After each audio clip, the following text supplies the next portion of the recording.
General Akhtar Abdur الرحمان بچپن میں یتیم ہو گئے۔ والد نے جو ترکہ چھوڑا تھا وہ تعلیم و تربیت اور شادی بیاہ پر خرچ ہو گئے۔ جب فوج کی نوکری کر رہے تھے تو اپنا گھر اور ذاتی گاڑی تک دستیاب نہیں تھی۔ ان کی سوانح حیات میں دستیاب معلومات کے مطابق فوجی ملازمت کے دوران ملنے والا واحد رہائشی پلاٹ انہوں نے بیچ ڈالا۔ جنرل اختر عبد الرحمان کے ممدوح دعویٰ کرتے ہیں کہ ان کی زندگی کا بیشتر حصہ انہوں نے 2 پتلونوں، 2 بشرٹس اور 1 آدھ شلوار قمیض میں گزار دیا۔ ان کے بچے بیرون ملک ہوٹلوں پر برتن دھوتے رہے، لیکن یہ ایسے متبرک برتن تھے کہ ان کے بچوں کی زندگی چمک اٹھی۔ اور آج جنرل اختر عبد الرحمان کے بیٹوں کی کاروباری سلطنت کئی ملکوں تک پھیلی ہوئی ہے۔ کچھ عرصہ قبل جب بین الاقوامی نجی بینک کریڈٹ سوئس کے صارفین کی خفیہ معلومات لیک ہوئی اور جرمن اخبار نے دا سوئس سیکرٹس کے نام سے کرپشن، منی لانڈرنگ اور منشیات کی اسمگلنگ سے جمع کیے گئے $100 ارب سے متعلق 18,000 کھاتہ داروں کی تفصیلات شائع کی تو ان میں جنرل اختر عبد الرحمان کے صاحبزادوں کے نام بینک اکاؤنٹ بھی سامنے آئے، جن میں $12.9 ملین رکھے گئے تھے۔ سوال تو یہ بھی ہے کہ 70 کی دہائی میں جب اختر عبد الرحمان فوج میں بریگیڈیئر تھے اور ان کی تنخواہ میں بامشکل گھر چلایا جا سکتا تھا تو انہوں نے اپنے 4 بیٹوں کو پڑھنے کے لیے بیرون ملک بھیج دیا۔ بیرون ملک رہائش اور تعلیم کے اخراجات کیسے پورے ہوئے؟ اور پھر کیا یہ مفادات کا ٹکراؤ اور بہت بڑا تضاد نہیں تھا کہ DGISI جنرل اختر عبد الرحمان اس خطے میں امریکی سرپرستی میں برپا کی گئی سب سے بڑی گوریلا جنگ کے نگران تھے۔ پاکستانی نوجوانوں کو اس لڑائی میں بطور ایندھن استعمال کیا جا رہا تھا اور ان کے بچے امریکہ میں اعلیٰ تعلیم حاصل کر رہے تھے۔ ترازو کے سلسلے پاکستان کے جرنیل میں جنرل اختر عبد الرحمان کے حوالے سے خصوصی سیریز کی 3ری قسط میں آج ہم یہی جاننے کی کوشش کریں گے۔ میں ہوں بلال غوری اور آپ دیکھ رہے ہیں ترازو۔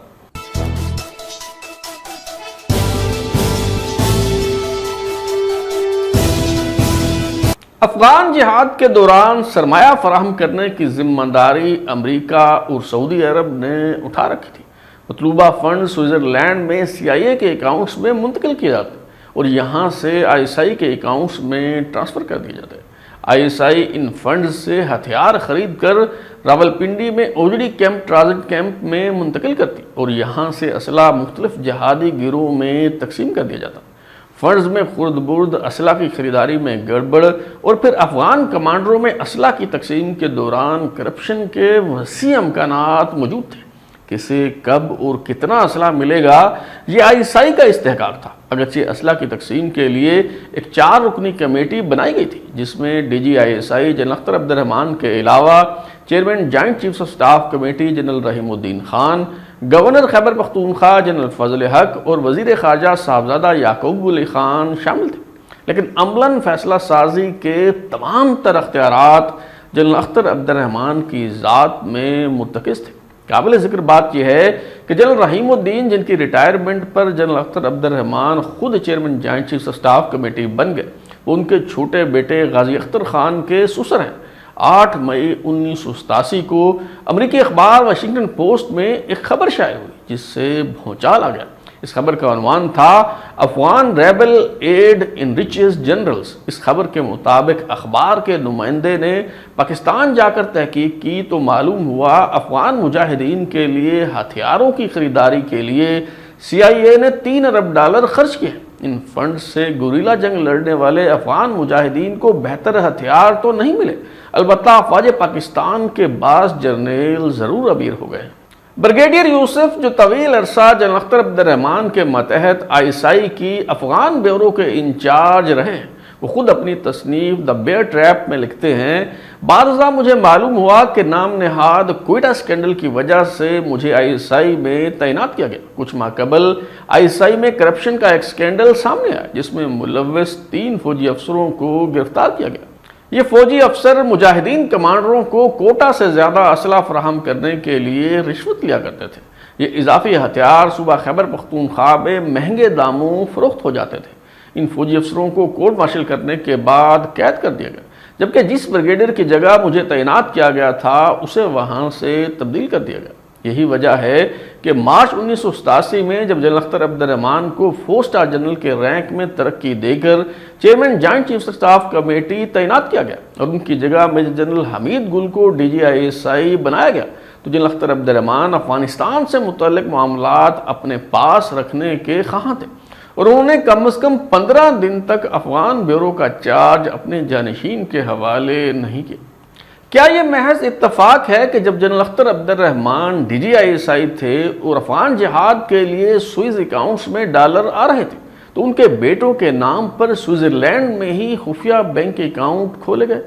Organized crime and corruption reporting project یعنی OCCRP کے پلیٹ فارم سے جاری ہونے والی انویسٹیگیٹو رپورٹ، جس میں نیو یارک ٹائمز اور گارڈین سمیت دنیا بھر کے کئی اخبارات کے رپورٹر شامل تھے، اس کے مطابق 1 جولائی 1985 کو جب جنرل اختر عبد الرحمان DGISI تھے اور افغان جہاد پورے عروج پر تھا تو سوئٹزرلینڈ کے کریڈٹ سوئس بینک میں ان کے بیٹوں اکبر اختر خان، ہارون اختر خان اور غازی اختر خان کے نام ایک مشترکہ بینک اکاؤنٹ کھولا گیا۔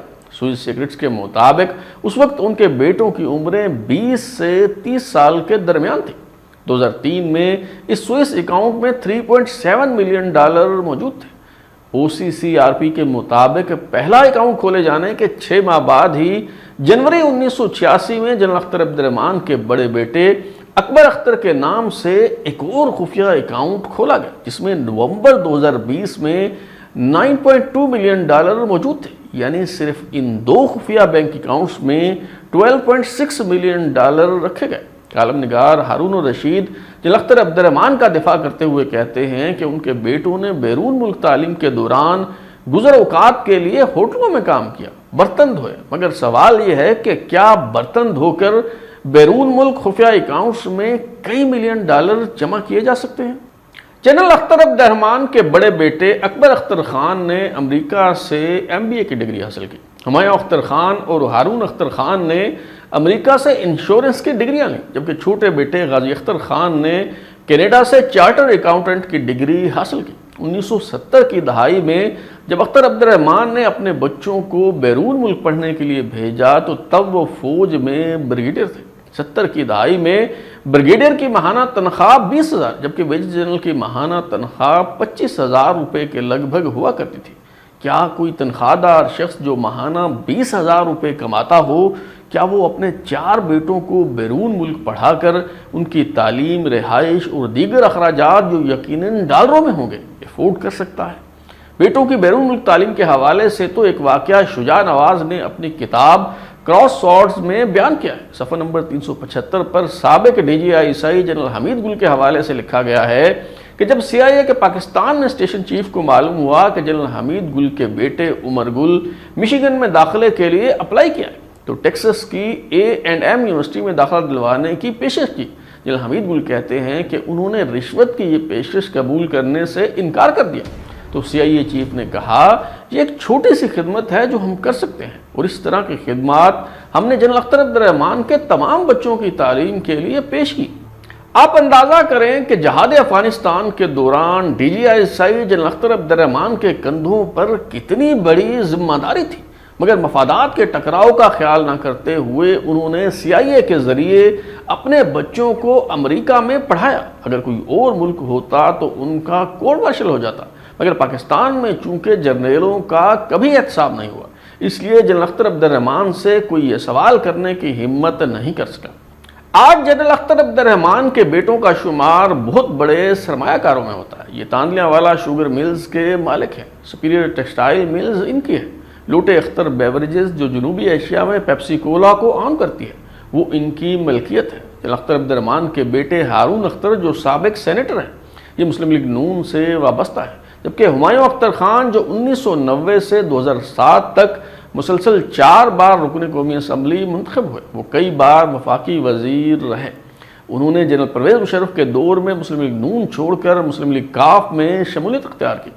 نواز شریف واپس آئے تو ایک بار پھر مسلم لیگ نون میں آ گئے۔ 2018 میں عمران خان سے مل کر تحریک انصاف میں شمولیت کا اعلان کیا۔ 9 مئی کے پرتشدد واقعات کے بعد تحریک انصاف چھوڑ دی اور بعد ازاں استحکام پاکستان پارٹی میں شمولیت اختیار کر لی۔ اگر ہم سابق D G I S I general Akhtar Abdur Rahman کی بات کریں تو وہ محض عسکری اور دفاعی محاذ پر ہی سرگرم نہیں رہے، بلکہ سیاست کے میدان میں بھی انہوں نے بہت متحرک اور فعال کردار ادا کیا۔ جنرل ضیاء الحق تو جنرل اختر عبد الرحمان کو بادشاہ گر کہا کرتے تھے، مگر پھر ایک ایسا موقع آیا جب وہ بادشاہ گر سے بادشاہ بن گئے۔ جنرل خالد محمود عارف اپنی کتاب ورکنگ ود ضیاء میں لکھتے ہیں کہ آخری 2 MLA کانفرنسیں الوداعی تقریب جیسی تھی۔ ایک کانفرنس کے دوران جنرل ضیاء الحق نے یہ کہہ کر سب کو حیران کر دیا کہ D G I S I general Akhtar Abdur Rahman بادشاہ گر ہیں۔ جہاں دیگر حاضرین نے آنکھیں جھپکائی اور جنرل اختر عبد الرحمان کو گھور کر دیکھا، وہاں جنرل اختر عبد الرحمان اپنی شرمیلی طبیعت کے باعث مسکراہٹ چھپانے کی کوشش کرتے رہے۔ مارچ 1987 میں جب جنرل اختر عبد الرحمان کی ترقی ہو گئی اور انہیں جنرل رحیم الدین کی جگہ chairman joint chiefs of staff committee بنا دیا گیا، تو جنرل رحیم خان کے اعزاز میں رکھی گئی الوداعی تقریب کے دوران جنرل ضیاء الحق نے یہ کہہ کر سب کو کہکا لگانے پر مجبور کر دیا کہ جنرل اختر عبد الرحمان جو اس سے پہلے کنگ میکر ہوا کرتے تھے، اب بذات خود کنگ بن چکے ہیں۔ 1985 میں غیر جماعتی بنیادوں پر انتخابات ہوئے تو جنرل اختر عبد الرحمان نے پہلے مصطفیٰ جتوئی اور پھر الہی بخش سومرو کو وزیر اعظم بنوانے کی کوشش کی، مگر جنرل ضیاء الحق کی نگاہ انتخاب محمد خان جنیجو پر آ کر ٹھہر گئی۔ یہ بات جنرل اختر عبد الرحمان کے دل میں رہی اور انہوں نے وزیر اعظم محمد خان جنیجو کو کبھی قبول نہیں کیا۔ ایک بار تو انہوں نے حفظ مراتب کا خیال نہ کرتے ہوئے بھری محفل میں سربراہ حکومت کو ٹوک دیا۔ ہارون الرشید اپنی کتاب فاتح میں لکھتے ہیں کہ ایک بار وزیر اعظم محمد خان جنیجو جنرل اختر عبد الرحمان کو اپنے ساتھ غیر ملکی دورے پر لے گئے۔ عرب سربراہ کے ساتھ وزیر اعظم محمد خان جنیجو کی گفتگو جنرل اختر عبد الرحمان کو پسند نہیں آئی، تو انہوں نے دو ٹوک انداز میں کہہ دیا کہ آپ وزیر اعظم کے مرتبے سے فروتر انداز اختیار کیے ہوئے۔ ایک اور اہم ترین سوال یہ ہے کہ جنرل ضیاء الحق نے اپنے بااعتماد ساتھی جنرل اختر عبد الرحمان کو ڈی جی آئی ایس آئی کے منصب سے ہٹانے کا فیصلہ کیوں کیا؟ کیا یہ ان کی کارکردگی کا انعام تھا یا پھر ترقی دینے کی آڑ میں انہیں chairman joint chiefs of staff committee بنا کر دیوار سے لگا دیا گیا؟ کیا انہیں امریکہ کی خواہش پر ہٹایا گیا یا پھر وزیر اعظم محمد خان جنیجو کی فرمائش پر جنرل حمید گل کو لایا گیا؟ جنرل کے ایم عارف اپنی کتاب ورکنگ ود ضیاء میں لکھتے ہیں وزیر اعظم محمد خان جنیجو لیفٹیننٹ جنرل اختر عبد الرحمان ڈائریکٹر جنرل انٹیلیجنس کے سخت مخالف تھے۔